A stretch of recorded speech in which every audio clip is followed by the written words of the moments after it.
3부, 4부에 설교해 주셨는데 이번에는 5부 설교를 해주시게 됐어요.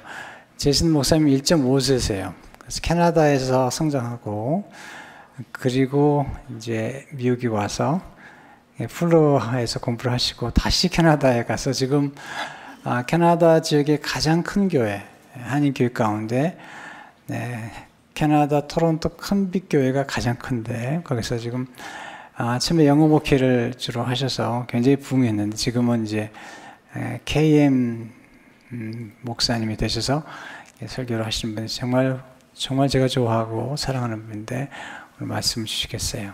나오실 때 심찬 박수로 모시겠습니다. 목사님.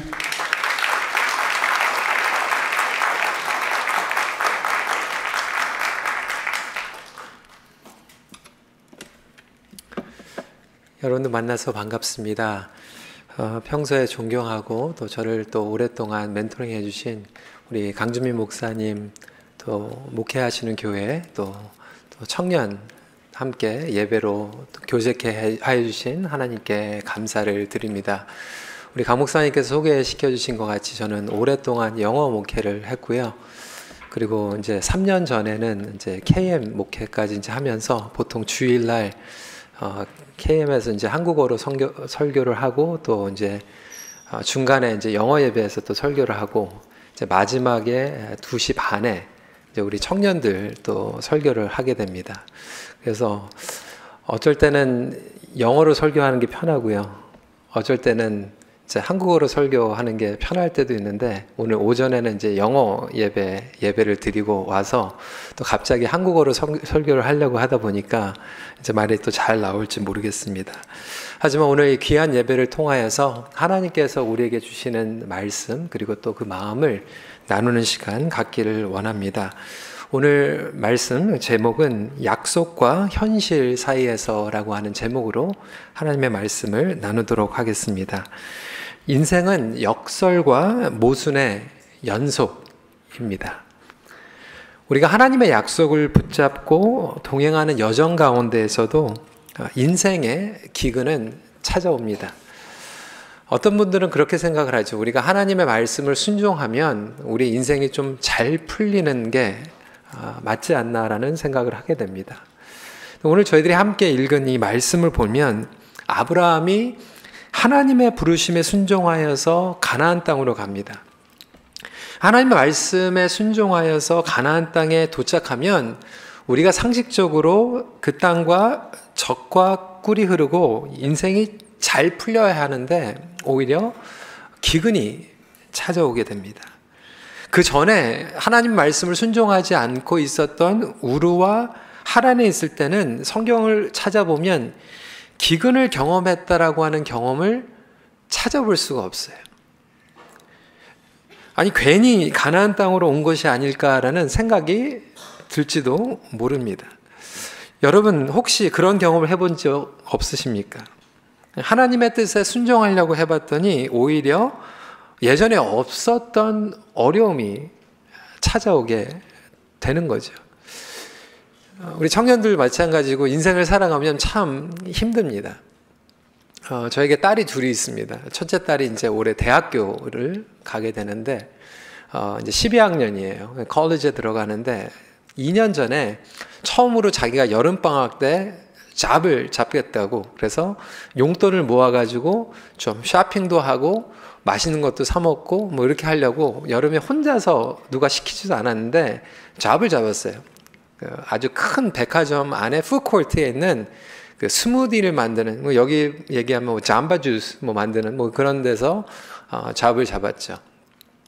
하루 종일 이제 트레이닝을 받고 나서 그 다음날 첫 출근을 해서 저도 굉장히 excited 됐죠. 이름이 헤일리인데 그래서 이제 나중에 일이 다 끝나고 이제 픽업을 하면서 헤일리, how was your first day of job? 이제 이렇게 봤더니 굉장히 스트레스를 받아가지고 컴플레인을 하는 거예요. 왜? 별의별 이상한 손님들이 많이 있다라는 거예요. 그래서 what's wrong? What happened today? 그러니까 한 사람이 스무디를 주문을 했는데 Can I have a mango smoothie without mango? 이러더래요.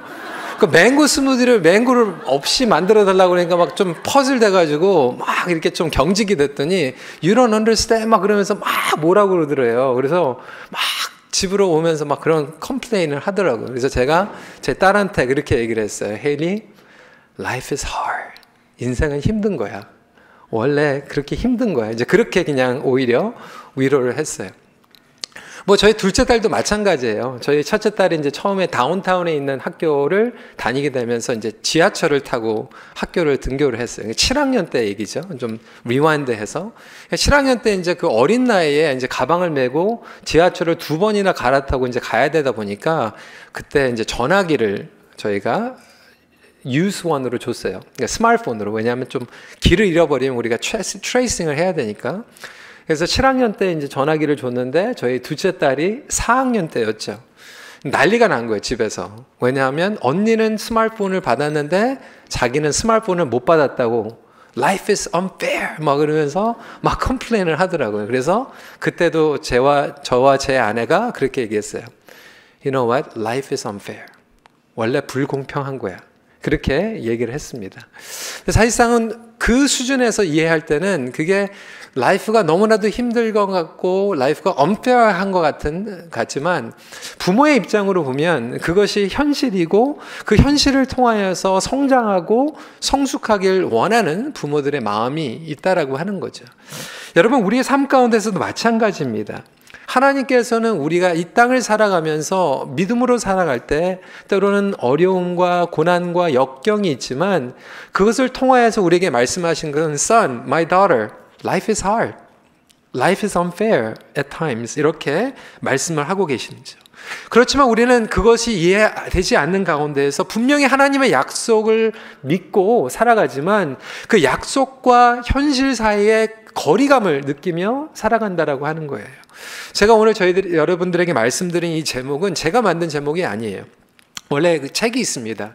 Living in the Gap Between Promise and Reality라고 하는 책이 있어요. 이안 두구이드라고 하는 교수님이 쓴 책입니다. 그러니까 하나님의 약속을 우리가 분명히 믿으며 살아가지만 우리의 리얼리티, 현실을 살아가다 보면 거기에 거리감을 느끼며 살아가고 있어요. 인생의 여정이 그렇다라고 하는 거예요. 하나님의 약속과 현실의 거리감을 우리는 살아가고 있습니다. 하나님의 말씀을 믿어요. 하나님의 약속을 믿습니다. 하지만 우리의 현실을 보면 어렵다라고 하는 거죠. 뿐만 아니라 하나님의 부르심과 우리의 수준에서도 오는 거리감도 있습니다. 제 자신도 마찬가지예요. 제가 목회자입니다. 매주 하나님의 말씀을 전합니다. 하나님의 말씀을 믿어요. 하나님의 말씀을 믿고 선포합니다. 그렇지만 내가 목회자로서 내가 선포하고 있는 하나님의 말씀과 나의 현실을 바라보면 거기에 분명한 거리감이 있다라고 하는 거예요. 아버지로서도 마찬가지예요. 여러분, 제가 목회자이고 제 아내가 상담 교수입니다. Marriage and Family Parenting 교수예요. 여러분, 얼마나 퍼펙트 컴비네이션이에요. 목회자 그리고 제 아내는 상담. 그러면 우리 아이들은 정말 잘 커야 되는데 우리 아이들을 보고 아버지의 나의 모습을 보면 하나님의 약속과 나의 현실 가운데 거리감을 느끼기도 합니다. 남편으로도 마찬가지예요. 아내로도 마찬가지일 거예요. 여러분, 그것이 바로 여러분들의 현실이 아닙니까? 하나님의 약속과 여러분들의 현실 가운데 있는 그 거리감, 그것을 느끼며 살아갈 때 우리는 어떠한 자세로 살아가야 될까요? 어떤 분들은 하나님은 비현실적인 분입니다 라고 결론을 내릴 때도 있어요. 내가 하나님의 약속을 믿고 그 학교에 들어갔고 하나님의 약속을 믿고 순종했고 희생했고 헌신했는데 나에게 돌아오는 것은 기근과 역경밖에 없을 때 이 신앙이라고 하는 것이 너무나도 거짓말이 아닌가, 비현실적인 것이 아닌가, 모든 것들을 다 포기하고 내려놓고 싶은 그러한 위기 가운데 있는 성도님들도 있을 줄 모르겠습니다. 여러분, 하나님 비현실적이라고 결론을 짓고 믿음 생활을 그만 포기하겠습니까? 왜 그런 결론이 있겠죠? 그분을 온전히 모르기 때문에 제한된 나의 현실 감각으로 판단하다 보니까 하나님은 비현실적인 분이라고 우리가 결론을 내리는 거 아니겠습니까? 여러분, 하나님의 현실을 무시하는 분이 아니에요. 하나님 비현실적인 분이 아니십니다. 그렇다면 하나님께서는 그 거리감, 그 괴리감을 어떻게 해결해 나가실까요? 몇 가지 함께 나눠보기로 하겠습니다. 첫 번째로, 역경은 믿음의 깊이를 확인해 주는 역할을 가져다 준다라고 하는 거예요. 여러분, 기근의 현실은 연약한 믿음의 현 주소를 보여줍니다. 기근이 찾아왔을 때 오늘 본문으로 돌아가면 아브라함은 어떻게 반응하고 있습니까? 10절 말씀에 그 땅에 기근이 들었으므로 아브라함이 애굽에 거류하려고 그리로 내려갔으니 이는 그 땅에 기근이 심하였습니다. 여러분, 믿음의 현 주소를 가장 정확하게 파악해 주는 것이 바로 인생의 기근이라고 하는 거예요. 우리의 삶 가운데 이렇게 어려움이 찾아왔을 때 내가 믿음의 어떠한 레벨을 가지고 있었는지를 보여주는 거예요. 평소에는 우리가 꾸미며 살아갈 수 있어요. 우리가 프리텐드 할 수도 있어요. 다른 사람들에게 겉으로 보여주기에는 아주 점잖하게 믿음의 수준을 뽐낼 수도 있을지 모르지만 위기가 찾아오고 역경이 찾아오면 그때는 우리가 더 이상 숨길 수 없는 우리의 현 주소를 그대로 드러내준다라고 하는 거죠. 그런데 우리의 믿음의 현 주소를 알지 못하면 앞으로 전진할 수 없다라고 하는 거예요. Unless we know where we are, we cannot discern where to go. 여러분, 쇼핑몰에 가도 마찬가지잖아요. 여러분은 큰 몰에 가가지고 원하는 가게 찾아가려고, 물론 여러 가지 가게가 있죠. 옷가게가 있을 수도 있겠고 푸드코트가 있을 수도 있겠죠. 근데 그 처음 갔던 그 몰에 아무리 내가 원하는 가게를 안다고 해도 내가 지금 어디 있는지를 알지 못하면 찾아가지 못하는 거예요. 어저께도 저희 딸들하고 이제 쇼핑몰에 갔습니다. LA 와가지고 오늘 쇼핑몰에 가고 싶다고 그래가지고 갔는데 애들이 원하는 가게가 분명히 있었어요. 그런데 그 가게에 가려면 그 맵 디렉토리를 봐야 되고 맵 디렉토리를 통해서 원하는 가게만 보는 것이 아니라 거기 항상 스티커가 붙여져 있는데 그 스티커는 뭐냐면 You are here. 그러니까 당신이 어디 있는지를 알아야지 가기 원하는 가게로 오른쪽으로 갈 것인지 왼쪽으로 갈 것인지 뒤로 돌아갈 건지를 알 수 있다라고 하는 거죠. 믿음의 성장과 성숙도 마찬가지예요. 우리가 믿음의 성장과 성숙을 원합니다. 너무나도 피상적으로 원해요. 하나님을 더 알기 원합니다. 하나님 말씀을 더 알기 원합니다라고 피상적으로 원하는 것을 갈망하고 있을지는 모르지만 우리의 믿음의 현 주소를 알지 못하면 피상적인 갈망으로 끝날 수가 있다라고 하는 거죠. 그런 의미에서 아브라함은 가나안 땅에 갔지만 가나안 땅의 기근이라고 하는 어려움과 역경을 통하여서 그의 믿음의 현 주소를 하나님께서는 그대로 드러내 주시는 것이죠. 아브라함의 믿음은 어떠한 믿음이었습니까? 첫 번째로 짐작과 걱정을 앞당기는 믿음이었어요. 11절 12절 말씀입니다. 그가 애굽에 가까이 이르렀을 때에 애굽 사람이 그대를 볼 때에 이르기를 이는 그의 아내라 하여 나는 죽이고 그대는 살리리니. 여러분 잘 생각해 보세요. 지금 아브라함이 애굽 땅에 도착했습니까? 도착하지 않았습니까? 도착하지 않았어요. 도착하지도 않았는데 지금 미리 짐작하고 미리 걱정하고 있어요. 이거를 여러분 영어로 얘기하면 borrowed assumption, borrowed worries라고 얘기할 수 있습니다. 여러분 캐시를 가지고 있는 사람들은 그 캐시를 쓰면 되는데 캐시가 없는 상태에서 여러분 크레딧 카드를 긁게 되면 그것은 뭐냐면 borrowed cash예요. 돈을 빌려오는 거예요. 돈을 빌려오게 되면 반드시 거기에는 이자가 붙습니다. 인생은 마찬가지예요. 똑같은 법칙이에요. 우리가 미리 생기지 않았던 것을 앞당겨서 짐작하고 앞당겨서 걱정하며 살아가는 사람들에게는 반드시 영적인 무게와 빚이 있게 됩니다. 오늘날 너무나도 많은 크리스천들이 일어나지 않은 것들을 가지고 미리 짐작하고 미리 걱정하면서 무겁게 살아가고 있는, 그것도 믿음이라고 생각하면서 살아가게 됩니다. 그걸 assumption이라고 얘기를 해요. 영어로 assume 하는 거예요. 때로는 우리가 assume 하면서 상처를 받을 때가 굉장히 많죠. 제가 설교를 하면서도 이제 여러분들 모르니까 여러분들에게는 전혀 어썸션이 없을 수 있겠지만 저희 교회에서는 이제 매주 설교를 하다 보니까 때로는 성도님들의 어썸션을 할 때가 있어요.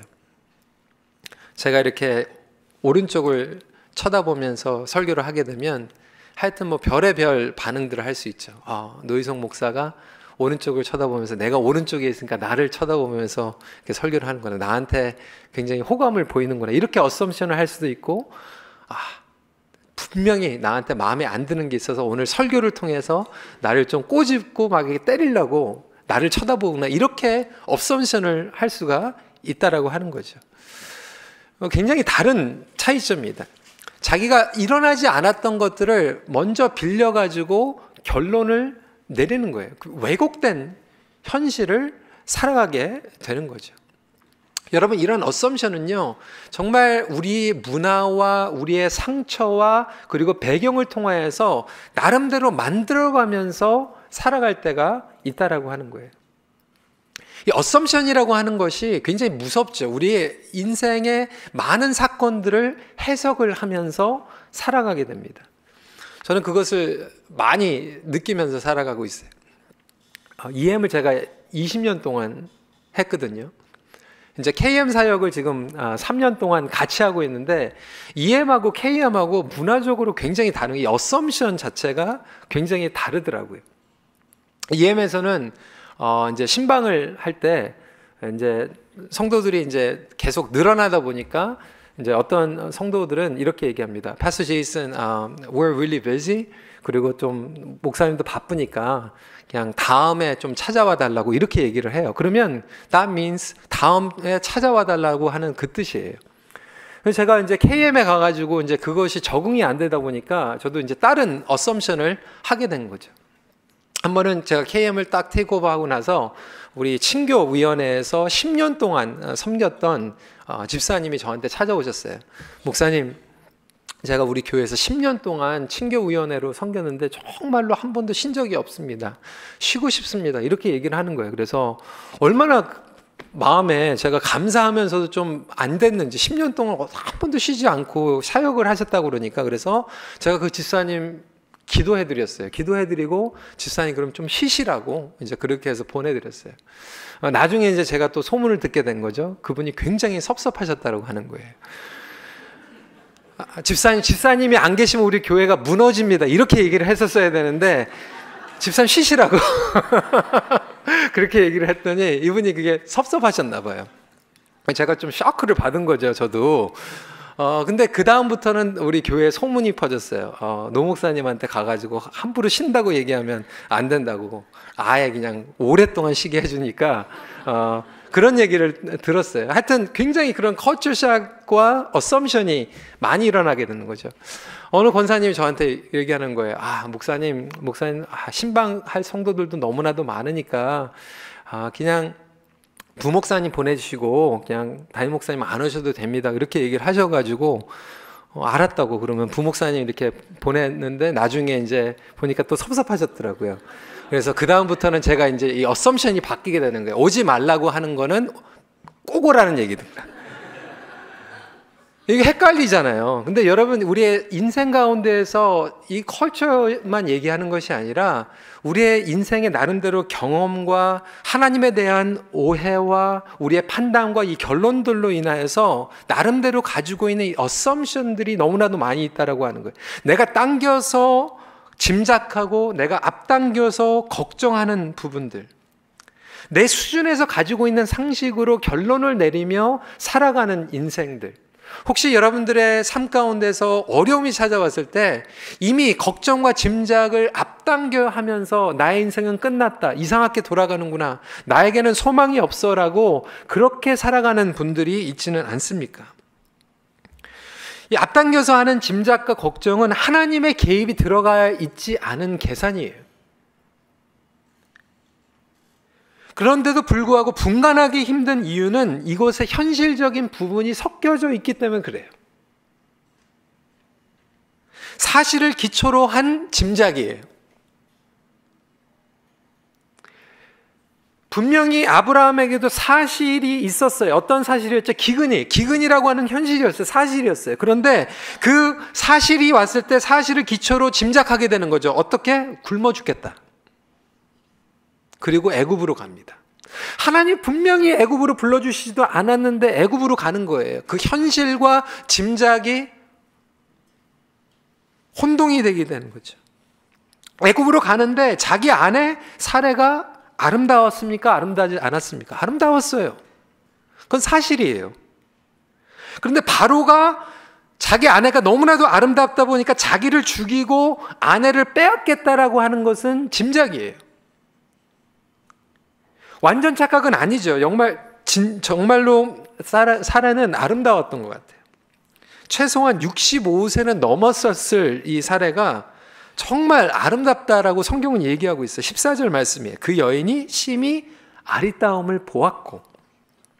아니, 얼마나 아름다웠으면 65세 여인이 애굽의 신하들이 봐도 아름답다라고 얘기를 할 정도로 사실은 사실이었다라고 하는 것이죠. 여러분, 우리가 분별력을 잃어버리는 이유가 바로 여기 있어요. 우리의 짐작과 염려에는 사실이 전혀 없는 것이 아니라 조금 섞여 있다라고 하는 거예요.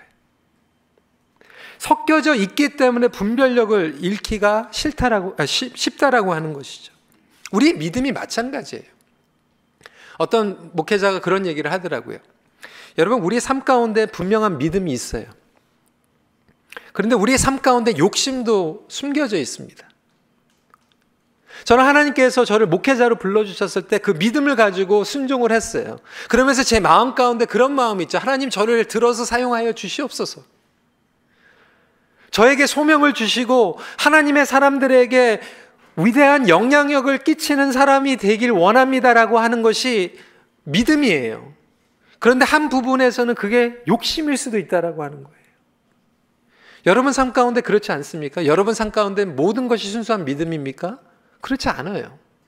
여러분들이 믿음으로 하나님의 말씀을 붙잡은 것도 있지만 여러분 마음 가운데는 욕심도 있어요.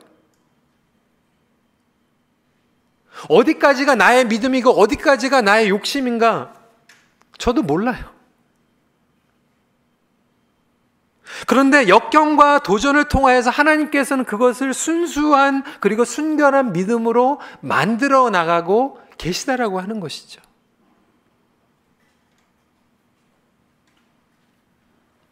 성도 여러분, 그래서 우리가 어떠한 믿음과 어떠한 신뢰를 가지고 있는가는 역경을 통하여서 나의 현 주소를 깨닫게 된다. 내가 괜찮은 사람인 것 같았는데, 고상하게 예수를 믿는 사람 같았는데 이 역경이 오다 보니까 나는 아직 여기까지밖에 되지 않았구나. 하나님께서는 우리를 너무나도 사랑하시기 때문에 그것을 보여주시길 원하신다라고 하는 거죠.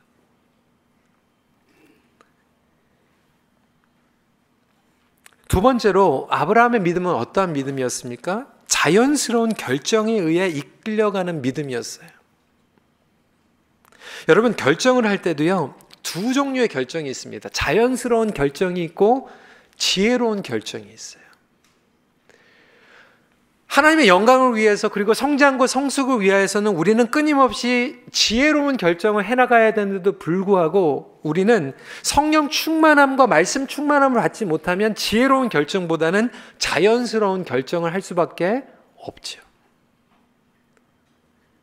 성경에 나오는 모든 믿음의 영웅들도 성령 충만 못하면 지혜로운 결정하지 못하고 자연스러운 결정을 합니다. 그게 바로 저와 여러분들의 모습이에요. 아브라함은 지금 인간의 자연스러운 결정을 하면서 애국까지 끌려가고 있어요. 그러니까 성령님의 지혜로운 결정에 이끌려서 가야지만 우리가 하나님의 뜻을 순종할 수 있지만 저와 여러분들의 삶 가운데에서는 그거보다는 인간의 자연스러운 결정 가운데서 매 순간을 살아갈 때가 많다라고 하는 거예요. 여러분, 아브라함의 자연적인 반응을 보세요. 기근이 왔습니다. 기근이 오니까 어떠한 결정을 하게 되죠? 애굽으로 가야 되겠다. 애굽으로 가는 순간 어떠한 생각이 들죠? 바로가 생각이 나는 거예요. 바로가 왕이지. 바로를 볼 거 생각하니까 두려움이 시작해요. 두려워지니까 나중에 어떻게 되죠? 거짓말해요. 한번 볼까요? 기근, 애굽, 바로, 두려움, 거짓. 우리 인생에서 나오는 실수가 다 이렇게 연관이 된다라고 하는 거예요. 여러분, 하루아침에 일어나가지고 내가 오늘 죄 져야지, 내가 오늘 실수해야지, 그렇게 죄 짓고 실수하는 사람들이 없어요. 자연스러운 결정과 자연스러운 반응을 하다 보니까 어느 날 내가 죄의 시궁창에 있을 때가 있고요. 어쩔 때는 내가 실수하고 연약한 그 가운데 있는 순간들이 너무나도 많이 있다라고 하는 거지. 그것들이 성령 충만한 가운데, 성령의 인도하신 가운데 있기보다는 내가 그냥 그 순간순간 자연적으로 끌려가다 보니까 거기까지 가 있는 거예요.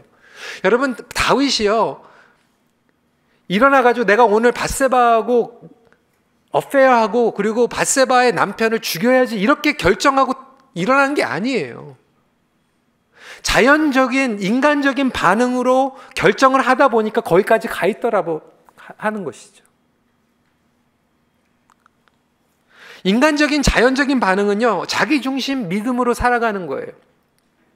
형편없이 이기적으로 되고 있죠. 하나님께서는 아브라함을 통해서 열방을 구원하시길 원했어요. 근데 아브라함이 성령 충만 받지 못하면 자기만 생각하고 하다못해 자기 아내도 바로에게 내어주는 형편없는 사람이 되는 거예요. 그 아브라함의 모습이 바로 저와 여러분들의 모습이라고 하는 거예요.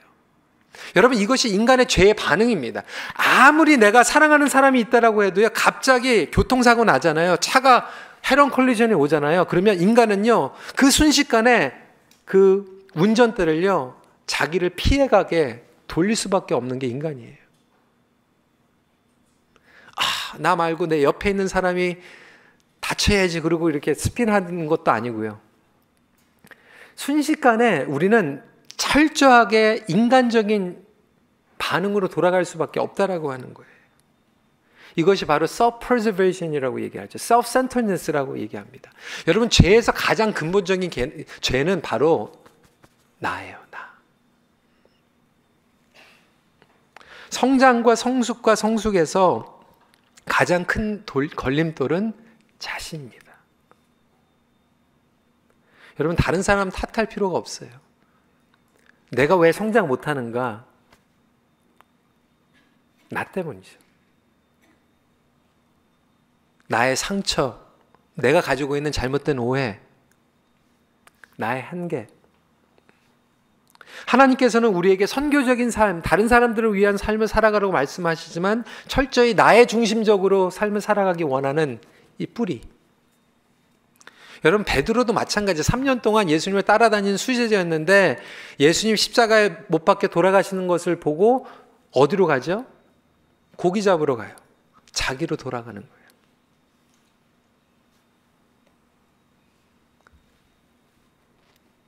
아브라함도요, 자기 아내를 내어주는 거죠. 자기를 보호하기 위해서. 여러분, 한번 생각을 해보세요. 여러분, 데이트하고 있는데, 결혼을 했는데, 여러분 남편이 이 바로라고 하는 이 무서운 존재 만나기 전에 걱정이 되는 거죠. 그래서 사라를 불러가지고, 여보, 정말 미안한데 가면은 우리 다 위태할 것 같은데 그냥 자기가 희생해. 그냥 바로랑 같이 좀 있어주고. 어? 저는 예전에는 이 말씀을 묵상을 하면서 그런 생각이 들어서 사라가 참 대단한 여자다. 어떻게 이렇게 희생적인 여자가 있을 수가 있을까? 그래, 여보, 당신을 살릴 수 있으면 내가 바로랑 동침하고 그냥 우리 가족들이 다 좋은 게 좋은 거니까 저는 그렇게 생각을 했었어요. 최근에 이 말씀을 다시 한번 묵상을 하면서 제 생각이 바뀌었어요. 제가 볼 때는 사라가 남편을 너무나도 사랑해가지고 희생한 것 같지가 않아요. 믿거나 말거나 이랬을 것 같아요. 야, 참, 저런 남자랑 내가 믿고 사느니, 어차피 아직 애도 없는데 나도 팔자나 바꿔보자. 뭐 답이 여기 없으니까 뭐 저는 그랬을 것 같아요. 오히려 그냥 살아도 그냥 포기하자. 그냥 이 남자랑 사느니 바로랑 살자. 여러분들은 어땠을 것 같아요? 이게 바로 인간의 모습이라고 하는 거죠. 아브라함도 마찬가지고 사라도 마찬가지고. 하나님의 음성을 구하지 않고 자기가 철저히 결정하고 자연스럽게 그냥 살아가는 모습, 그것이 연약한 믿음을 가진 자들의 모습이라고 하는 거예요.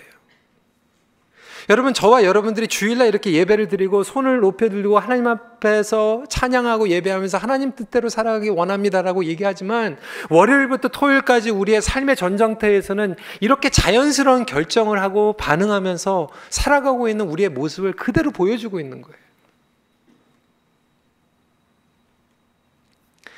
네, 여러분, 오늘 이 말씀을 보니까 아브라함은 예배 자리를 떠나 있고요, 믿음의 사람이라고 믿음의 발자국을 나갔지만 철저하게 자기 중심의 믿음을 살아가고 있는 그 모습을 하나님께서는 보여주고 있는 거예요. 역경이라고 하는 것을 통해서.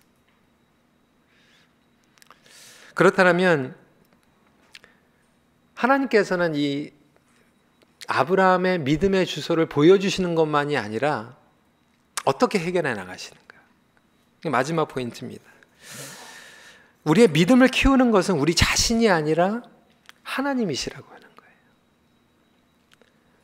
하나님은 우리의 믿음의 수준을 아시고 그 거리감, 그 갭을 메꾸어 가십니다. 그래요. 아브라함의 믿음은 그 수준은 그거밖에 되지 않는 상태였어요. 저와 여러분들의 믿음의 수준도 그거밖에 되지 않는다라고 생각하지만, 하나님께서는 그것을 아시면서도 우리의 믿음을 메꾸어 가기 시작하신다라고 하는 거죠. 우리는 아브라함이라고 생각하면 믿음의 조상 이삭이라고 하는 자기의 너무나도 귀한 아들을 바칠 정도로 믿음이 대단한 사람이라 생각하지만, 여러분, 그것이요 하루아침에 이루어진 게 아니라 과정 가운데에서 하나님께서 메꾸어 가시다라고 하는 거예요. 처음부터 아브라함이 그런 믿음을 가지고 있지 않았어요. 거짓말하고 도망가고 자기 아내까지 바로한테 내어주는 형편없는 사람이었다라고 하는 거예요. 하나님께서는 그런 아브라함을 사랑하시고 아브라함을 부르시고 그 믿음을 만들어 가시는 하나님께서 저와 여러분들을 동일하게 사랑하시고 메꾸어 가시는 하나님인 줄 믿으시기 바랍니다. 하나님께서 하시는 거예요. 여러분들의 믿음은 여러분들 스스로 메꾸어 가는 것이 아니라 하나님께서 메꾸어 가신다라고 하는, 그것이 복음이에요. 그것이 기독교와 다른 종교와 차이점이에요. 다른 종교는 우리가 믿음이 좋아야 되고 우리가 채워해 나가야 되는 것이라고 얘기하고 있지만, 기독교는 하나님의 은혜로 나왔고 우리의 부족한 믿음도 하나님께서 메꾸어 나가신다라고 하는 거예요.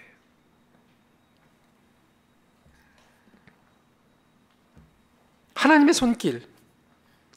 중요한 것은 인간의 연약함조차도 하나님의 사랑에서 끊을 수 없다라고 하는 거죠. 여러분, 하나님 절대로 손해보지 않으십니다. 아브라함이 그렇게 거짓말하고 연약한 모습을 보여주시는데도 하나님은 손해보지 않으세요. 여러분들이 인생의 전쟁터에서 형편없게 때로는 넘어지고 무너지지만 그 가운데서 하나님께서 하시는 일들이 분명히 있을 수 있어요.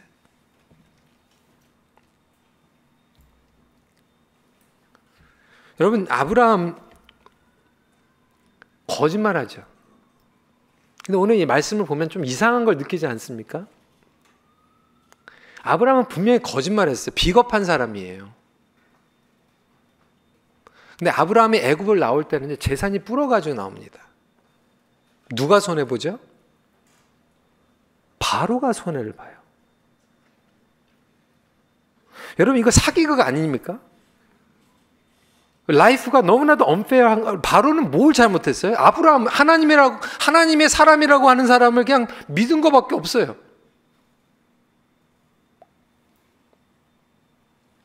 그래서 우리가 그러한 관점을 보면서 현실을 보면 굉장히 불공평한 것 같아요.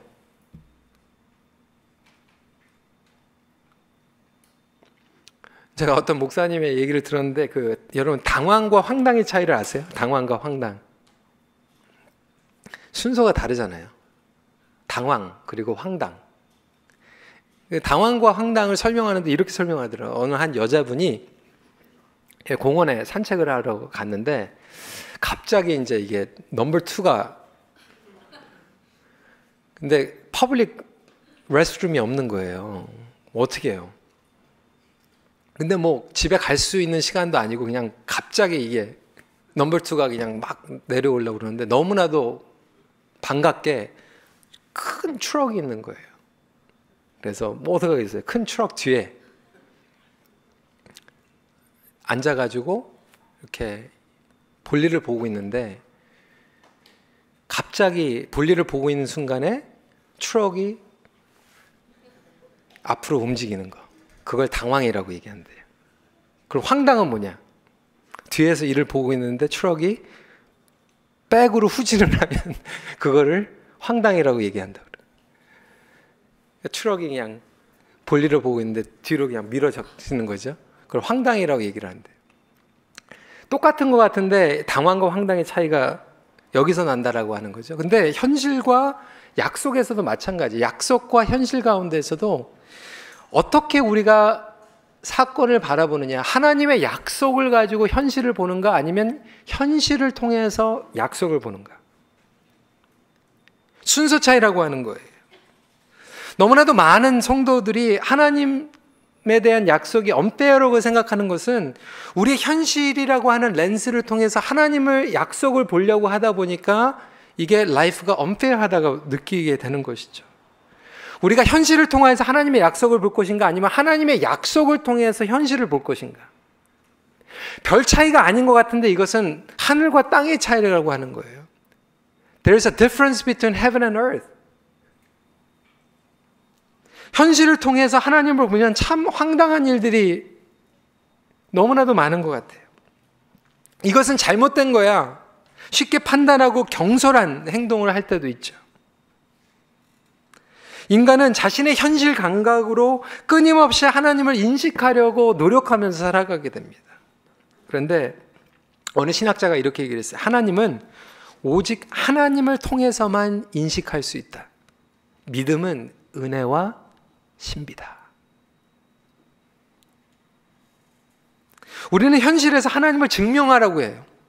사실 그 반대예요. 여러분, 하나님으로부터 세상을 증명해 나가야 합니다. 오늘 본문의 핵심 포인트는 아브라함의 성공이나 실패가 아니에요.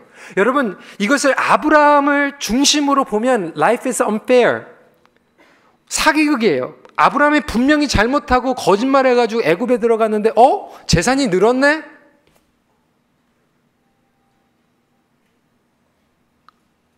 여러분, 아브라함은 여기서 회개하지 않아요. 근데 누가 회개하죠? 바로가 회개해요. 하나님을 알지 못하는 바로가 오히려 하나님을 두려워하기 시작하죠. 19절 20절 말씀이에요. 내가 어찌 그를 누이라 하여 내가 그를 데려다가 아내를 삼게 하였느냐? 내 아내가 여기 있으니 이제 데려가라 하고 바로가 사람들에게 그의 일을 명하며 그들이 그와 함께 그의 아내와 그의 모든 소유를 보내었더라. 하나님께서 하시는 역사는 이거예요. 아브라함아, 네 수준은 아직 그거밖에 되지 않지만 나는 너를 통하여서 계속 역사하겠다. 그러면서 하나님의 영광이 이방인을 섬겼던 바로 왕이 무릎을 꿇는 것으로 드러나게 된다라고 하는 거예요. 이것이 하나님의 구속의 역사예요. 하나님이 손해보시는 하나님이 아니시죠.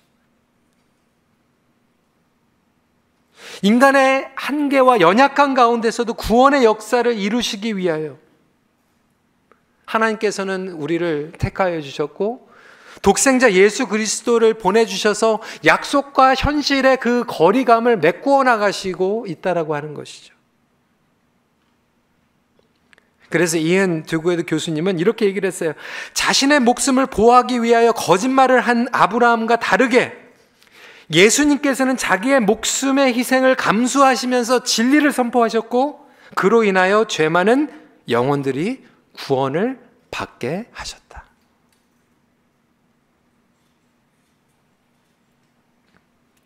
여러분, 이 애굽의 사건은요, 사기극이 아니라 복음의 선포예요. 얼마만큼 우리의 삶 가운데서 하나님의 은혜가 필요하고 얼마만큼 우리의 삶 가운데서 이 거리감을 하나님만이 메꿀 수 있다라고 하는 것을 보여주고 계시는 거죠. 사랑하는 성도 여러분, 여러분 삶 가운데 약속과 현실에 있는 그 거리감을 예수님께서 채워주시길 간절히 소원하십시오. 예수님만이 그 거리감을 채워나가실 것입니다. 여러분 스스로 채워나가기 나라 하는 것은 불가능한 것이죠. 그 거리감을 느낄 때마다 하나님, 저는 여기까지밖에 안 됩니다. 하나님, 나의 인생은 정말 여기까지인 것 같습니다라고 고백하는 순간 거기서 끝나는 것이 아니라 믿음의 눈을 주님 앞에 향할 때 주님께서는 여러분 삶 가운데서 그 거리감을 조금씩 메꾸어 나가실 줄 믿으시기 바랍니다. 예수님은 그러기 위해서 오신 거예요. 하나님은 사랑이신데 우리의 그 죄의 가운데 그 거리감을 메꾸기 위해서 십자가에서 못 박혀 죽으셨고 부활하셨어요. 히브리서 12장 2절 말씀은 이렇게 얘기하고 있습니다. 믿음의 주여 또 온전하게 하시는 이인 예수를 바라보자. 여기에서 온전함이라고 얘기하고 있지만 저는 영어 성경을 더 좋아해요. 여기서 perfecter of our faith라고 얘기하고, 예수님은 우리의 믿음을 perfect하게 하시는 분. 우리의 믿음은요, 우리의 힘으로 perfect하게 할 수 없어요. 그런데 예수님을 바라보는 순간 그것을 완전하게 온전하게 만드시는 분은 누구라고요? 예수님. 말씀을 정리합니다. 예수 그리스도 안에서 우리는 부활과 영생을 믿으며 살아가고 있지만 여전히 현실과 어려운 기근 가운데에서 그 거리감을 저와 여러분들은 살아가야만 합니다. 하지만 그 거리감을 바라볼 때마다 현실을 통해서 약속을 보지 말고 하나님의 약속을 붙잡고 현실을 살아갈 수 있는 저와 여러분들이 되시길 주님의 이름으로 축원합니다. 그럴 때 그 거리감을 누가 메꿔 주십니까? 예수님께서 메꿔 주십니다. 여러분, 오늘 말씀을 정리하면서 저희 교회에는 엄청난 간증이 있어요. 저희 전임자셨던 우리 이면수 목사님이라고 하는 분께서 저희 큰빛교회를 27년 동안 목회를 하시고, 이제 제가 이제 후임으로 이제 결정이 되고 나서 북한에 선교로 2주 들어가셨는데 거기에서 억류가 되셨어요. 거기에서 노동하시고 감옥에 계시면서 2년 반 계셨어요.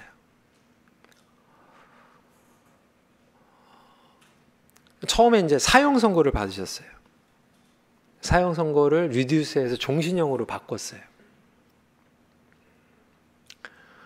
제가 목회를 처음으로 KM 담임을 시작을 하는데 1년 차에 이런 엄청난 뉴스가 저희 교회에 찾아오니까 너무나도 힘들었어요. 근데 여러분, 이런 뉴스가 딱 오니까요, 교회 성도님들이 점잖게 하나님만을 의지하면서 예배를 드린다고 하시는 분들이 반응이 싹 반으로 갈라지더라고요. 어떤 분들은 결론을 내는 거죠. 이제 끝났다. 목사님 거기서 돌아가실 거다. 절대로 못 나오신다. 우리 교회도 힘들어질 거다. 어떤 분들은 앞당겨서 걱정하는 게 아니라 매일매일 삶 가운데서 하나님께서 어떻게 하실지를 기다려 봅시다. 하나님께서 이면수 목사님을 사랑하시고 분명히 그곳에 하나님의 뜻이 있으시면 하나님께서 보호해 주시고 하나님의 뜻이 이루어질 것입니다. 우리 교회도 기다리는 동안 기도하면서 하나님의 뜻이 이루어질 것입니다. 물론 저희 교회는 해피엔딩으로 끝났어요. 2년 7개월 만에 갑자기 우리 이면수 목사님께서 석방이 되셨어요. 교회로 오셨어요. 얼마나 감사했는지 몰라요.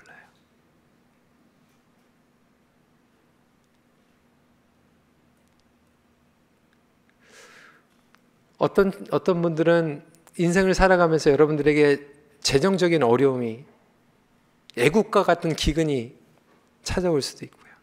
어떤 분들은 여러분들 관계 가운데 지금 위기가 찾아올 수도 있겠고요. 여러분들의 자녀가 갑자기 교회 잘 다니다가 방황을 시작하는 거죠. 여러분들이 열심히 일했던 직장이 어려워지게 되는 거죠. 여러분, 그때마다 앞당겨서 걱정하고 앞당겨서 짐작하고 자연적인 반응으로 나갈 수도 있겠지만, 그 가운데에서 하나님, 나의 믿음은 여기까지밖에 안 되지만 하나님의 약속은 어떤 상황 가운데에서도 반드시 이루어질 줄 믿습니다 라고 반응하며 나가는, 순서 차이인 것 같지만 이것은 천국과 지옥의 차이라고 하는 것이죠. 여러분, 삶 가운데에서 상황에서 눈을 떼어 하나님께 고정하며 믿음의 성장과 성숙을 경험할 수 있는 하나님의 자녀들이 되시길 주님의 이름으로 축원합니다. 기도하겠습니다.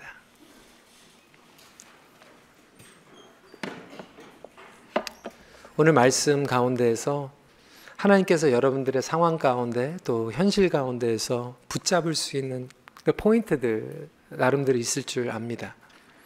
우리 시간에 함께 기도하면서 이렇게 기도하길 원해요. 하나님, 그렇습니다. 저는 여기까지밖에 안 됩니다. 하나님, 저는 너무나도 부족합니다. 나의 믿음은 앞당겨 걱정하고 짐작하고 자연스러운 결정밖에 할 수 없는 믿음 같지만, 주님, 나의 그 믿음도 하나님께서 메꾸어 가실 줄 믿고 이 시간에 그 모든 것들을 다시 한번 주님 앞에 내려놓으며 나아갈 수 있도록 은혜를 부어 주시옵소서. 저는 아브라함과 같은 형편없는 거짓말장애이고 현실주의자이지만 하나님이 그럼에도 불구하고 나를 사랑하여 주시고 나를 여기까지 인도하여 주셨다라면 이제는 나의 자연스러운 결정보다는 더욱더 성령님을 사모하고 하나님의 말씀으로 현실을 바라볼 수 있는 그런 믿음의 렌즈를 허락하여 주시옵소서. 우리 시간에 여러분 삶 가운데 있는 어려운 일들, 역경들, 고난들도 이 시간에 주님 앞에 좀 올려드리며, 하나님, 어렵습니다. 불공평한 것 같습니다. 하지만 이 모든 것들 그럼에도 불구하고 하나님 앞에 올려드리며 나아가길 원합니다. 그런 다짐에 기도하는 시간 가지면 어떨까요? 잠시 기도하겠습니다.